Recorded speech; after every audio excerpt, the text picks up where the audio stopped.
بسم اللہ الرحمن الرحیم سبحانک لا علم لنا الا ما علمتنا انک انت العلیم الحکیم رب اشرح لی صدری ویسر لی امری واحلل عقدۃ من لسانی یفقہوا قولی ان اللہ وملائکتہ یصلون علی النبی یا ایہا الذین آمنوا صلوا علیہ وسلموا تسلیما اللہم صل علی سیدنا و مولانا محمد معدن الجود والکرم وآلہ الکرام واصحابہ العظام وابنہ الکریم وبارک وسلم۔ سورہ بقرہ آیت نمبر 128 اور 129۔ اللہ تبارک و تعالی فرماتا ہے ربنا وجعلنا مسلمین لک ومن ذریتنا امۃ مسلمۃ لک وارنا مناسکنا وتب علینا انک انت التواب الرحیم ربنا وابعث فیہم رسولا منہم یتلو علیہم آیاتک ویعلمہم الکتاب والحکمۃ ویزکیہم انک انت العزیز الحکیم۔ حضرت سیدنا ابراہیم اور اسماعیل کی دعا کو نقل کیا جا رہا ہے کہ خانہ کعبہ کی تعمیر کے بعد انہوں نے اللہ کی بارگاہ میں دعا کی، اے ہمارے رب، ہمیں تو اپنا فرما بردار بنا اور ہماری اولاد میں سے ایسی جماعت پیدا فرما جو تیری فرما بردار ہو، تیرے حکم کو ماننے والی ہو، اور ہمیں عبادت کے طریقے سکھا۔ وتب علینا، اور ہماری توبہ کو قبول فرما، یعنی اس پر ہمیں استقامت عطا فرما، بے شک تو توبہ قبول کرنے والا رحم فرمانے والا ہے۔ اے ہمارے رب، انہی میں سے ایک رسول بھیج جو لوگوں کے سامنے تیری آیتوں کی تلاوت کرے، انہیں کتاب سکھائے، حکمت کی باتیں سکھائے اور انہیں پاک و صاف فرما دے۔ انک انت العزیز الحکیم، بے شک تو غالب حکمت والا ہے۔ یہاں پر دیکھیں، جب خانہ کعبہ کی تعمیر ہو گئی تو حضرت سیدنا ابراہیم نے اللہ کی بارگاہ میں، اور حضرت سیدنا اسماعیل بھی تھے، دعا کی، مولا خانہ کعبہ کی تعمیر تو ہو گئی، اب ہمیں اسی پر استقامت کی توفیق عطا فرما۔ دیکھیے، ایک ہوتا ہے کرامت اور ایک ہوتا ہے استقامت۔ ولی کے اندر تو ماشاءاللہ دونوں چیزیں پائی جاتی ہیں۔ اولیاء فرماتے ہیں، صوفیاء فرماتے ہیں کہ ایک استقامت 1000 کرامت سے بہتر ہے۔ استقامت کا مطلب ہوتا ہے دین پر عمل پیرا ہونا۔ جنید بغدادی علیہ الرحمہ، آپ جانتے ہی ہیں، اللہ کے ایک ولی کامل، اللہ عز و جل نے ایک سید کی تعظیم کے سلسلے میں جنہیں ولایت کے منصب پر فائز فرمایا۔ آپ نے سنا ہی ہوگا واقعہ، کشتی وغیرہ کا واقعہ ہے۔ آپ بہت پہلوان تھے، بہت بڑے اور مشہور تھے۔ ایک پتلا دبلا شخص جو تھا، اس نے دعویٰ کیا بغداد معلیٰ کے اندر کہ میں جنید بغدادی سے کشتی لڑنے کے لیے تیار ہوں۔ مقابلے کی تیاری ہوئی، لوگ بہت برا بھلا بھی کہہ رہے تھے، آپس میں باتیں کر رہے تھے کہ اتنا پتلا دبلا انسان جنید جیسے پہلوان کو کشتی کی دعوت دے رہا ہے، کشتی کے مقابلے کے لیے للکار رہا ہے۔ بہرحال مقابلے کی تاریخ فکس ہو گئی، جگہ وغیرہ متعین ہو گئی۔ جنید بغدادی جو تھے وہ بھی آ گئے، اور وہ جو پتلے دبلے انسان تھے وہ بھی آ گئے۔ شور اٹھا، مقابلے کی شروعات ہوئی۔ ظاہر سی بات ہے، گرد و غبار، مٹی وغیرہ تو اڑے گی۔ جو ہی مٹی وغیرہ اڑی، حضرت سیدنا جنید بغدادی نے انہیں زمین کے اوپر اچھاڑ دیا۔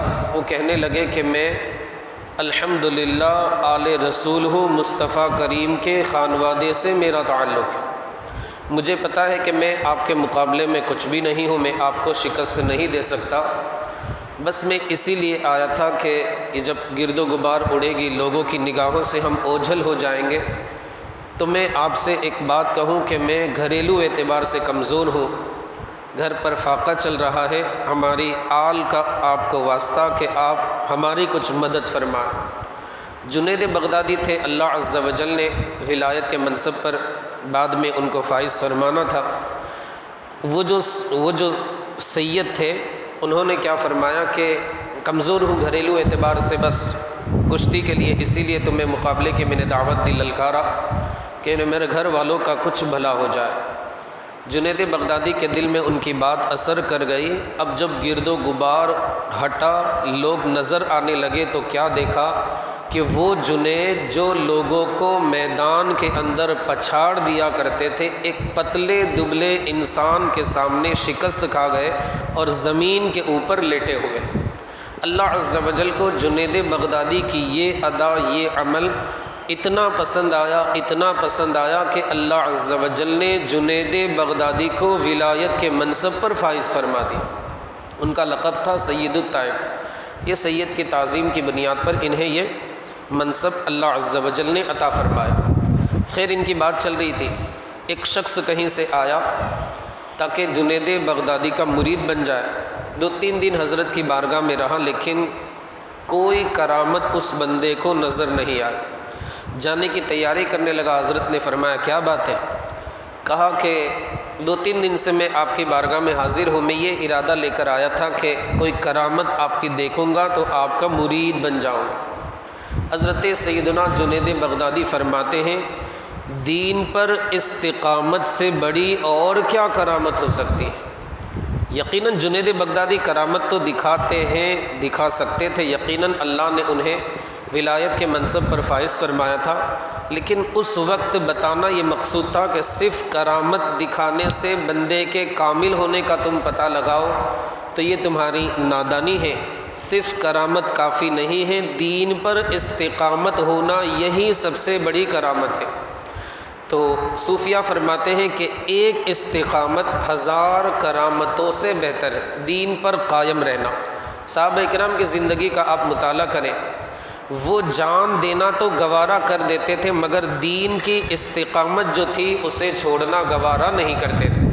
حضرت خباب بن ارد صحابی رسول فرماتے ہیں کہ کفار و مشرکین ہم لوگوں کو اتنی تکلیفیں دیتے تھے کہ آگ کے انگارے پر لٹا دیا کرتے تھے، بس ان کا یہی مطالبہ تھا کہ دین چھوڑ دو، محمد الرسول اللہ کا دامن چھوڑ دو۔ تو کہتے ہیں کہ آگ کے جو کوئلے ہوتے تھے ان کی آگ کی وجہ سے ہمارے بدن کی چربی پگھل جاتی، جب چربی پگھلتی لکوڈ کی شکل وہ اختیار کر لیتی ہے، اس کی وجہ سے کوئلے بجھ جاتے تھے۔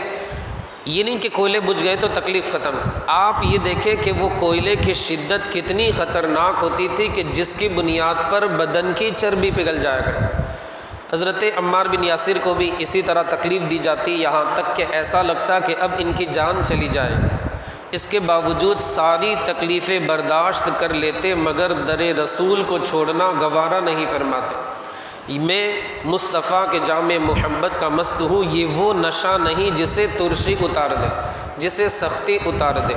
حضرت مصعب بن عمیر مکہ مکرمہ کے اندر جتنی قیمتی خوشبو استعمال فرماتے تھے، پورے مکے میں اتنی قیمتی خوشبو کوئی استعمال ہی نہیں کرتا تھا۔ مصطفیٰ کریم کی زلفوں کی زیارت ہوئی اور پہلی نظر ہی میں مصطفیٰ کریم صلی اللہ علیہ وآلہ وسلم کے در کے ہو کر کے رہ گئے، اسلام قبول کر لیا۔ ماں کو پتہ چلا، کہا یہ کیا بات ہے؟ کہا اسلام میں نے قبول کر لیا۔ کہا میرے اچھے قیمتی لباس مجھے دے دے، میری قیمتی خوشبو دے دے۔ حضرت مصعب بن عمیر والدہ کو ساری چیزیں عطا کر دی، دے دی، کپڑے دے دیے، خوشبو وغیرہ ساری چیزیں دے دی۔ مصطفیٰ کریم کی بارگاہ میں ٹاٹ کا لباس زیبتن کر کے آ گئے۔ مصطفیٰ کریم نے پوچھا یہ کیا بات ہے؟ کہا ایسی بات ہے کہ یا رسول اللہ، آپ کی محبت میں والدہ، گھر، جان و دل، ساری چیزیں قربان کرنے کے لیے مصعب تیار۔ مصطفیٰ کریم، صحابہ کرام بھی تشریف فرماتے، حضرت مصعب بن عمیر کی اس عقیدت اور اس دین پر استقامت کو دیکھ کر کے آپ کی آنکھوں سے آنسو جاری ہو گئے، برکت کی دعا کی، اور یہ پھر اسلام کے مدینہ منورہ میں انہیں سب سے پہلے مبلغ بننے کا شرف حاصل ہوا۔ مصعب بن عمیر بس 30-32 سال کی عمر میں یہ جام شہادت نوش کر گئے۔ عرض کرنے کا مقصد یہ ہے کہ دین پر استقامت جو ہے، اگر ہمیں سیکھنا ہے تو وہ ہمیں صحابہ کرام کی زندگی سے سیکھنے کو ملے گا، صحابہ کرام کی تعلیم میں ہمارے لیے تعلیم ہے۔ حضرت سیدنا ابراہیم اور اسماعیل نے دعا کی، وہاں پر مقصد بھی یہی تھا، مولا خانہ کعبہ کی تعمیر تو ہو گئی، اب ہمیں استقامت کی توفیق عطا فرما۔ انبیاء کرام تھے، استقامت تو ملنی تھی، مگر امت کو یہ درس دینا تھا کہ صرف اور صرف کامل ہونا یہ کافی نہیں ہے، استقامت کی دعا تمہیں زندگی بھر کرتے رہنا۔ پھر آگے اللہ کی بارگاہ میں عرض کی، اے اللہ ہمیں حج کے طریقے سکھا، یا تو یہاں پر حج کے طریقے مراد ہے وَأَرِنَا مَنَاسِكَنَا، یا پھر عبادت کے طریقے یہاں پر مراد ہے۔ حالانکہ اللہ نے عبادت کے طریقے تو سکھا ہی دیے تھے، مگر شاگرد کتنا بھی کامل کیوں نہ ہو جائے، استاذ کی ہدایت اور تعلیم کا محتاج ہوا کرتا ہے۔ یہی حضرت ابراہیم نے ہمیں سکھایا۔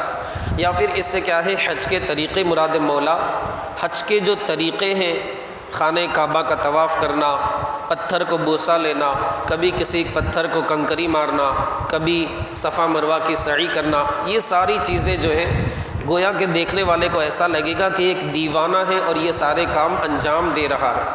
مولا تو ہمیں اس کے طریقے سکھا کہ صحیح معنی میں ہمیں کس طرح ان کو ادا کرنا ہے، کہیں ہم سے اگر کچھ لغزش ہو جائے وَتُبْ عَلَيْنَا، مولا ہماری توبہ کو اپنی بارگاہ میں قبول فرما۔ یہ دیکھیں آپ، عبادت کا طریقہ اور عبادت میں اگر کچھ کمی رہ جائے تو ہم تو بہت معمولی بندے ہیں، اللہ کے نبی نے ہمیں یہ طریقہ سکھایا کہ اللہ کی بارگاہ میں تمہیں دعا کرنی ہے توبہ کے تعلق سے۔ حضرت ابراہیم نے ہمیں یہ تعلیم، بے شک تو توبہ قبول فرمانے والا، رحم فرمانے والا ہے۔ اے اللہ تو انہی میں سے، اور یہاں پر دیکھیں امتم مسلمۃ لک، ہماری اولاد میں سے فرما ایسی امت پیدا فرما جو تیری فرما بردار۔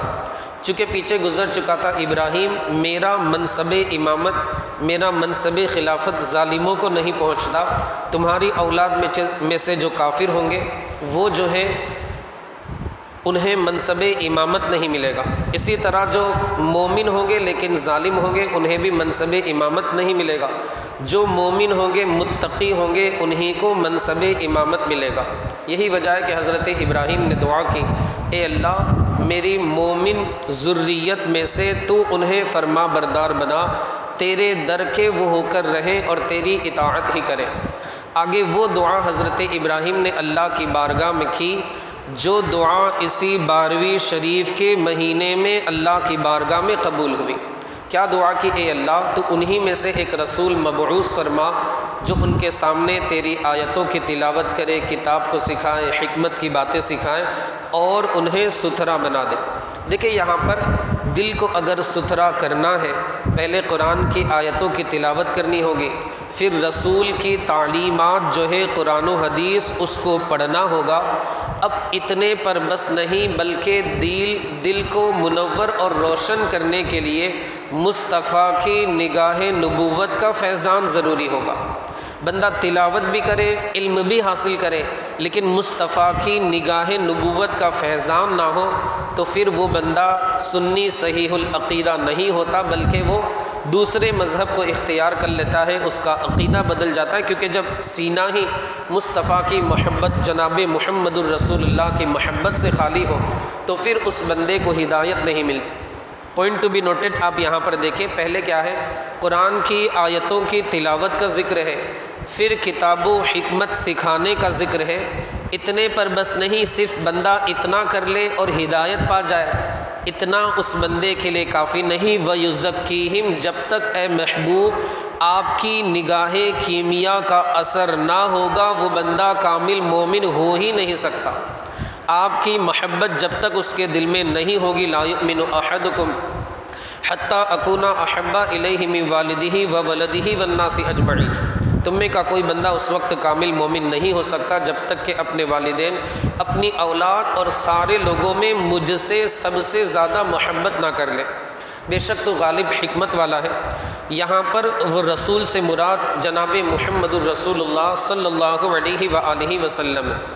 آپ اس دنیا سے ظاہری طور پر تشریف لے گئے، یہ سلسلہ صبح قیامت تک جاری رہے گا۔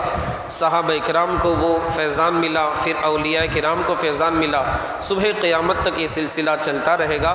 اگر کوئی بندہ مومن تو بن گیا مگر اس نے جامع شرائط پیر کے دامن کو نہیں تھاما، مصطفیٰ کریم کا فیضان اس بندے کو نہیں ملے گا۔ کہا جاتا ہے، بایزید بستامی فرماتے ہیں، الشیخ فی قومہ کالنبی فی امتی، شیخ اپنی قوم میں ایسے ہی ہوتا ہے جیسا کہ نبی اپنی امت کے درمیان ہوا کرتا۔ اس میں رسول سے مراد ہمارے آقا مولا ہی ہے۔ پہلی بات تو یہ ہے کہ یہاں پر حضرت اسماعیل اور حضرت ابراہیم کی دعا ہے، مولا ہماری اولاد میں سے ایک رسول پیدا فرما، جبکہ حضرت ابراہیم کی اولاد حضرت اسحاق بھی ہے، حضرت اسماعیل بھی ہے، مگر یہاں پر دعا دونوں مل کر کے کر رہے، مطلب اے اللہ وہ اولاد ابراہیم کی ذریت سے ہو اور ساتھ ہی ساتھ ابراہیم کی اولاد اسماعیل کی ذریت سے ہو۔ اللہ عز و جل نے اس دعا کو شرف قبولیت سے سرفراز فرمایا، اور اللہ عز و جل نے حضرت اسماعیل کی اولاد ہی میں آمنہ کے لال کو مبعوث فرمایا۔ کیوں؟ کیونکہ بنو اسحاق میں تو حضرت اسحاق کی اولاد میں تو بہت سارے انبیاء تھے، لیکن حضرت اسماعیل کی اولاد میں اللہ عز و جل نے مصطفیٰ کریم کے شرف کو بتانے کے لیے، اجاگر کرنے کے لیے اور کسی نبی کو مبعوث نہیں فرمایا، صرف اور صرف جناب محمد الرسول اللہ کو مبعوث فرمایا، تاکہ آپ کی ایک امتیازی شان رہے۔ تنہا بنو اسماعیل میں حضرت جناب محمد الرسول اللہ صلی اللہ علیہ وآلہ وسلم کی تشریف آوری۔ دوسری دلیل یہ ہے کہ اس آیت کریمہ میں رسول سے مراد ہمارے آقا و مولا ہے، کیونکہ اس میں کتاب کا ذکر ہے کہ وہ کتاب لوگوں کو سکھائیں گے اور ان کے ذریعے لوگوں کو کیا ہے، کتاب یعنی قرآن مقدس کی تعلیم ملے گی۔ اب ظاہر سی بات ہے، یہ قرآن مقدس کی کتاب یعنی یہ جو کتاب ہے، اس کی تعلیم کا سلسلہ صبح قیامت تک رہے گا۔ اس کی تعلیم کا سلسلہ جو ہے وہ کیا ہے، صبح قیامت تک رہے گا۔ اب اگر دوسرے نبی ہوتے تو ان کی کتابیں تو معاذ اللہ اس میں رد و بدل کر دیا گیا، تحریف کر دی گئی۔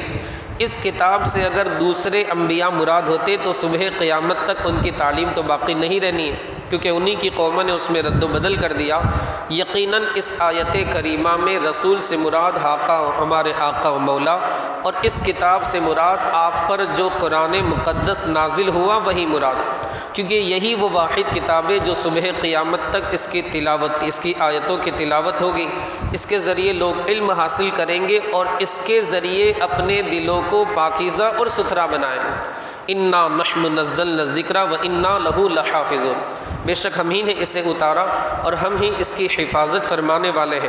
تو صبح قیامت تک یہی کتاب جو ہے وہ پڑھی جانی ہے، لہٰذا اس آیت کریمہ میں رسول سے مراد ہمارے نبی اور کتاب سے مراد قرآن مقدس۔ آخری بات کہ اللہ کے رسول صلی اللہ علیہ وآلہ وسلم نے فرمایا، خود فرماتے ہیں، چونکہ یہ حضرت ابراہیم کی دعا تھی کہ میں اپنے جد امجد حضرت ابراہیم کی دعا کا ثمرہ ہوں۔ آگے فرماتے ہیں کہ اپنے جد امجد حضرت ابراہیم کی بشارت کا نتیجہ ہوں، چونکہ قرآن مقدس کے 28 پارے میں اللہ فرماتا ہے وہ مبشرم برسول یأتی من بعد اسمہ احمد، میرا جو نبی عیسیٰ ہے یہ آنے والے آخری نبی کی بشارت دینے والا، وہ مبشرم برسول یأتی من بعد اسمہ احمد، جن کا نام آسمانوں کے اندر احمد ہوگا، دنیا کے اندر محمد ہوگا صلی اللہ علیہ وسلم۔ آگے میرے آقا مصطفیٰ کریم فرماتے ہیں کہ میں ہی وہ شخص ہوں کہ جس کی پیدائش کے وقت میری والدہ ماجدہ طیبہ طاہرہ نے سامنے دیکھا کہ ایک نور روشن ہوا، جس کی بنیاد پر شام کے محلات کو بھی میری والدہ نے دیکھ لیا۔ یہ اللہ کے رسول صلی اللہ علیہ وآلہ وسلم نے فرمایا، لہٰذا آپ کی حدیث پاک سے بھی یہی ثابت ہوا کہ اس آیت کریمہ میں رسول سے مراد ہمارے آقا مولا حضور تاجدار مدینہ روحی فدا جناب محمد الرسول اللہ صلی اللہ علیہ وآلہ وسلم کی ذات مقدسہ۔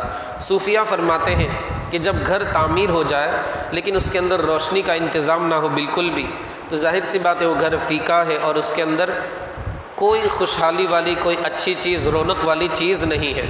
پھر جب گھر کے اندر لائٹنگ وغیرہ ہو جاتی ہے تو گھر کی زینت جو ہے وہ دوبالا ہو جاتی ہے۔ یقیناً خانہ کعبہ کی تعمیر ہو چکی تھی، لیکن اب اس ذات کی آمد تھی جس کے صدقے میں خانہ کعبہ کی تعمیر ہوئی۔ اسی ذات کے لیے حضرت ابراہیم نے دعا کی، اے اللہ جس کے صدقے میں خانہ کعبہ بنا ہے، ہوتے کہاں خلیل کعبہ و بنا، لولاک والے صاحبی سب تیرے گھر کی ہیں۔ اس لیے اللہ کے رسول صلی اللہ علیہ وآلہ وسلم کے لیے دعا ہوئی، اور اللہ عز و جل نے اپنے نبی کی بعثت کے ذریعے خانہ کعبہ کو بلکہ پوری کائنات کو رحمت للعالمین کا فیضان جو ہے اس سے مالا مال فرمائے۔ اللہ تعالیٰ کی بارگاہ میں دعا ہے مولا ہمیں آپ کو اور ساری دنیا کے خوش عقیدہ مسلمانوں کو اپنے نبی کے فیضان کرم سے مالا مال فرمائے۔